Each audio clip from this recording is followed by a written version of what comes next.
তিনটা সেদ্ধ আলু নাও ম্যাশ করে ফেলো, 2 চামচ কর্নফ্লাওয়ার, 7টা এবার মেলো, আধা চামচ অরিগানো দাও সুবাসের তরে, আধা চামচ গোলমরিচের গুঁড়ো, ম্যাজিক আসবে ঘরে। বাহিরে মুচমুচে ভেতরে নরম, পটেটো বললো খাবো আজ গরম গরম। বাহিরে মুচমুচে ভেতরে নরম, পটেটো বললো খাবো আজ গরম গরম।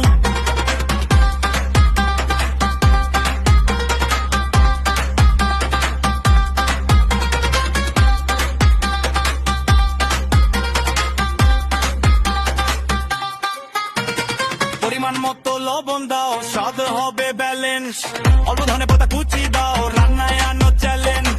ভালো করে মেখে নাও, গোল গোল শেপ দাও, গরম তেলে ভেজে নিয়ে ম্যাজিক এটা দেখে নাও। সোনালি হলে তুলে নাও, প্লেটে হবে সরগোল, সস দিয়ে ডিপ করো, স্বাদে হবে গন্ডগোল। স্বাদে গন্ধে মাতোয়ারা হয়ে যাও এখনই, এমন মজার নাস্তা তুমি খাওনি তো কখনই।